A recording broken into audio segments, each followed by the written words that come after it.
Flexing that ankle. Golly, this late in the game, you do not want to see. Caitlin Clark is hurt again, and this time, fans aren't just worried, they're angry. It's her second injury of the season, and it might keep her off the court for a while, depending on how bad it is. But what's really upsetting people is that this could have been prevented. That's what's making it so frustrating. Stephanie White has now got questions to answer. This isn't just about one injury, it's been building all season.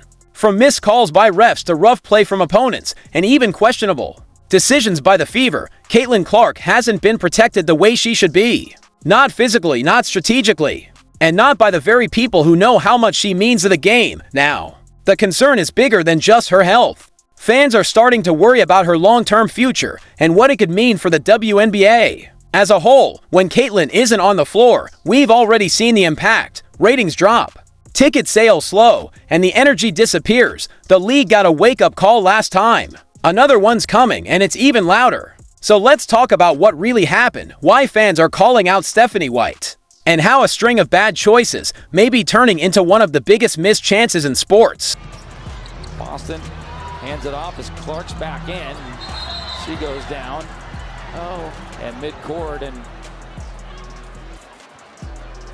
flexing that ankle. Golly, this late in the game, you do not want. This was the play against the Storm where Caitlin Clark seemed to tweak her groin, and now it's official. She's out with no set return date. Coach Stephanie White says she's day-to-day, but fans are holding their breath. And when did you guys find out about this groin injury, and how much of an absence do you expect from her beyond today? Yeah, late last night. I think it's very much a day-to-day thing, how she responds to treatment. How is she doing? Is there any timeline for her return? Yeah, she's doing well. She's doing well. Again, no timeline. I think it's day-to-day, and for us to just make sure that we're continuing to be supportive of the. It's clear Dana wasn't actually day-to-day. She had asked to sit out, while the team quietly looked to trade her. Fans are no longer convinced by Stephanie White's press conference responses, and it feels like things are heading in one of two directions. Like it's one of two things. It's either it's groin tightness and she'll be back for the Commissioner's Cup game. She's probably going to miss these next two games, or it's a groin strain and she's out for the All-Star game. Like it's one of those two, and there's no in between. Even if this turns out to be a minor injury, there's a strong case for Caitlin taking a longer break. Not because fans are asking for it, but because the pattern is becoming impossible to ignore. These injuries are starting to connect, and it's clear nothing is fully healing before the next one hits. I think we're getting into territory now where it is not, I don't think it's a good idea to just chance it. I don't think it's a good idea to put pressure on yourself to perform when obviously these are all left leg. These are all in the same leg area. So there's definitely something going on around this. But beyond all that, many fans believe this wasn't just a one-off injury. The growing feeling is that Caitlin has been pushing through something for days, maybe even weeks, and the game against the Storm just made it worse. And honestly, there are some solid reasons behind that theory. First, the numbers. Since that rough matchup against Connecticut, where she took a beating, she hasn't looked right. Not just off, but really off, especially from beyond the arc. She's hit just one of her last 23 three-point attempts. For someone known for hitting from the logo, that's not just a cold streak, that's a red flag. And then there's this. You guys did not see in this game right here against the New York Liberty, she's doesn't have anything strapped up, and people are saying her quad was strapped up against Connecticut Sun. That is a very high strapping up for a quad. This is where fans are really turning on the Fever, and especially on Stephanie White, because if Caitlin has been playing hurt this whole time, it points to one thing: she was brought back too soon, and now fans are questioning whether her long-term health was ever the priority. You guys rushed her back, and within rushing her back, she re-injured that same quad, and then you rushed her back again. And then within rushing her back, she was forced to put pressure and put stress on different areas surrounding that quad. That leads us to our most recent groin injury. It's a fact. When one part of your body isn't fully healed, you start compensating. That puts extra strain on other muscles and joints, which often leads to more injuries. So when fans saw Caitlin wearing that heavy wrap on her leg after returning, the question was clear: should she have even been back on the court yet? And that brings us back to the Storm game, the moment that has fans absolutely furious with. Stephanie White. There's a lot of speculation that she did get hurt in the final seconds of the Seattle game. Caitlin was put back into the game with just seconds left, and her team already up by 8. The big question is, Why? Maybe she wanted back in. Maybe she was trying to shake off a slump. But with only 16 seconds left and the win already secured, it was on the coach to make the right call and protect her player, especially someone as important as Caitlin Clark clearly not looking like herself. The Indiana Fever has the game put away, yet we still put her back in the game at 45 seconds left. Caitlin Clark dealing with an injury, not looking like herself. The game is already out of hand, yet we still put her back in with 45 seconds left. How much patience do I need to have before I can start going nuclear? Because I am getting very frustrated with what I am seeing. Considering Caitlin has clearly been playing through pain, with her leg taped up for several games straight.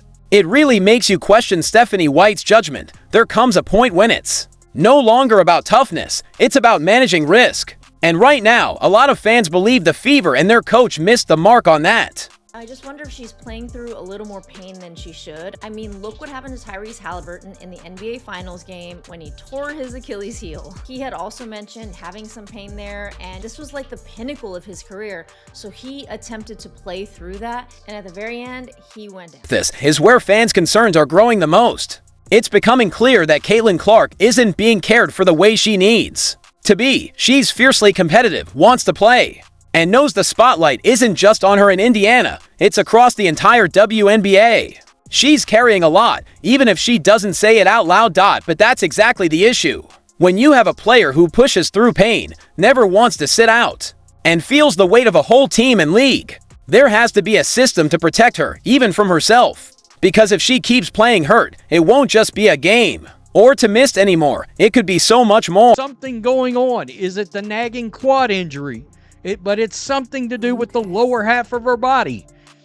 It is a groin injury. Now we've got an idea of why she's struggling from long range, where it requires, some real push on three-point shots, especially the kind that she takes. And there's nothing worse than a groin injury. It will nag the shit out of you. Trust me, I've had several. What makes this even more worrying is how different things are from just a year ago. Back then, the thought of Caitlin Clark missing major time was almost impossible. At Iowa, she rarely missed a game and pushed through every challenge. That's part of what made her a legend. But now, she's already missed nearly half the season, and it all seems tied to a persistent problem with the same leg. This injury is clearly impacting her game, and if it's not handled the right way, it could keep holding her back for the rest of the season, or even longer. The thing that you have to be careful of is if, say, you try to rush her back from this injury as well, then you're getting into this territory where a very serious injury can happen. And with women as well, we are more prone to knee injuries even than the men because of the angle that our hips go to our knees. So the last thing you want is her compensating or her groin not firing properly, and she goes to cut to the side and then all of a sudden something blows in her knee. That is what the Indiana Fever, that is what Caitlin need to avoid the best that they possibly can. So if it means that Caitlin is out for 3 weeks, if it means that she is out all the way through All-Star, then so be it. She has such a long career. What makes this even more worrying is that it's not just one injury. When you play hurt, your body changes how it moves. You start favoring one leg and shift your balance. That's risky, especially for female athletes, who are already more likely to suffer knee injuries because of how their bodies are built. They just kept shoving Caitlin. They're like, well, they can't just keep calling fouls. I'm like, they're literally just running around hacking her. The referees have made it like a point that this is how you beat the Fever. You hack them. It's not being physical. You just hack them. Because the referees are going to allow them. We've seen this story too many times before. Players like Courtney Vandersloot, Gugja Watkins, and Cameron Brink have all suffered serious knee injuries. The list of top women's players sidelined by ACL tears is long and heartbreaking. An ACL injury isn't just a bump in the road. It can end a season or even a career. Now, imagine the worst case scenario. Caitlin Clark tearing her ACL during garbage time in that Storm game, already playing on an injured leg. That wouldn't just be a personal tragedy. It would be one of the biggest failures in WNBA history. It could set the entire league back years, wiping out the momentum, the growing fan base, and the record-breaking ratings. This isn't an exaggeration. No player means more to the future of the league right now than Caitlin Clark.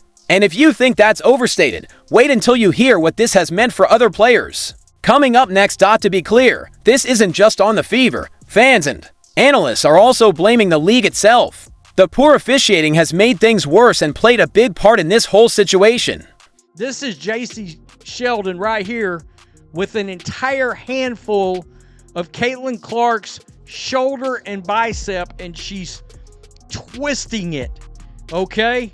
I mean, this is wild. Here's the zoomed out look, the snapshot. I mean, this league does not have control of its players.